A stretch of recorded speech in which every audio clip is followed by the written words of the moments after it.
Вітаю на каналі Хата рецептів.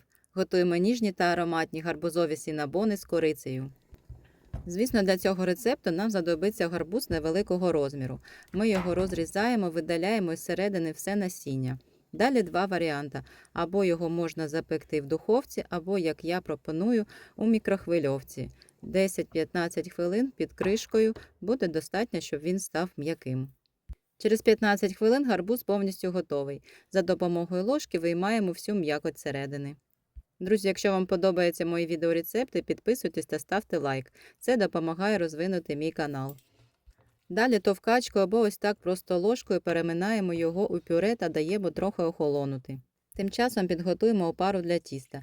Для цього змішуємо 250 мл теплого молока, 70 г цукру та 8 г сухих дріжджів. Все перемішуємо та залишаємо на 10 хвилин, щоб дріжджі почали працювати. Пройшло 10 хвилин, дріжджі активувалися, будемо замішувати тісто. Для цього в опару вбиваємо 2 курячих яйця. Та все вінчиком швиденько перемішуємо, як на звичайний омлет. Далі вливаємо 80 г заздалегідь розтопленого вершкового масла. Туди ж додаємо 200 г гарбузового пюре.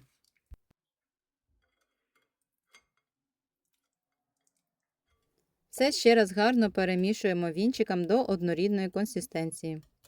Друзі, дякую вам всім за перегляди. Цікаво, з якої країни та міста ви дивитесь мій канал. Напишіть про це у коментарях. Далі поступово додаємо 600 г звичайного пшеничного борошна. Починаємо замішувати спочатку лопаткою.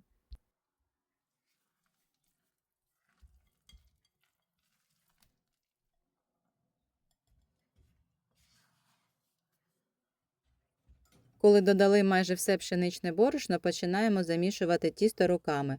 Перекладаємо його на притрушений борошном стіл і починаємо вимішувати, щоб тісто було м'яке, ніжне та еластичне.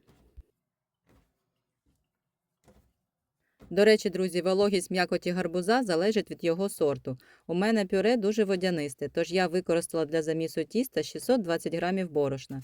Якщо гарбуз більш сухий, тоді кількість борошна треба буде трохи зменшити. Ось таке дуже ніжне м'яке тісто має в нас вийти. Перекладаємо його у змащену олією миску, накриваємо кришкою та ставимо в тепле місце підходити на 1,5–2 години. Все залежить від температури вашого приміщення. Тим часом підготуємо начинку для булочок з корицею. 60 г м'якого масла, 60 г цукру та 2 чайні ложки кориці. Все гарно перемішуємо до однорідного стану.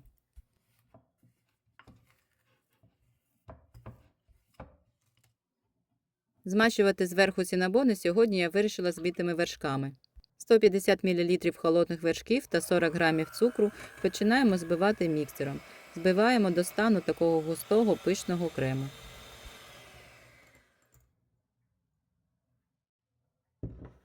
Пройшло 1,5 години, подивіться, як гарно піднялося тісто. Воно дуже ніжне та м'яке. Збільшилося в об'ємі в 2 рази. Перекладаємо тісто на змащений олією стіл. Трохи його дегазуємо та складаємо докупи, як на відео.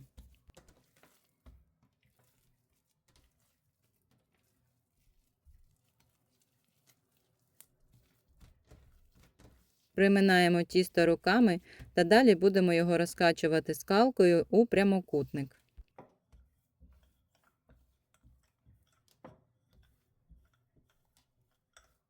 Розкачуємо тісто товщиною десь 5–6 мм.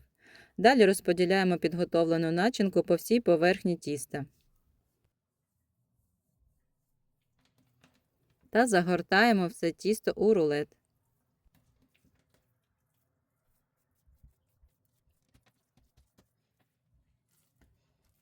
Розрізаємо рулет на шматочки шириною 3–4 см.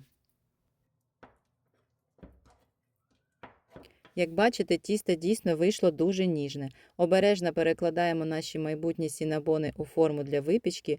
Форму я заздалегідь застелила пергаментом та змастила маслом.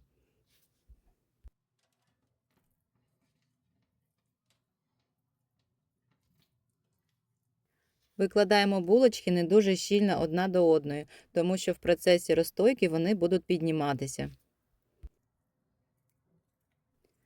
Накриваємо сінабони рушником та залишаємо їх підніматися в теплому місці на 30 хвилин.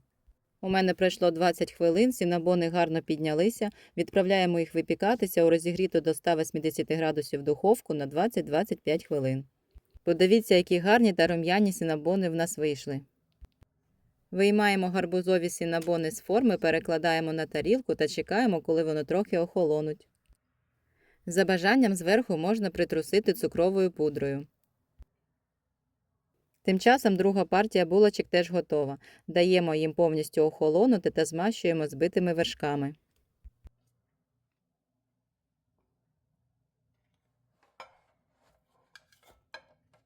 Ніжні ароматні гарбузові сінабони з корицею готові.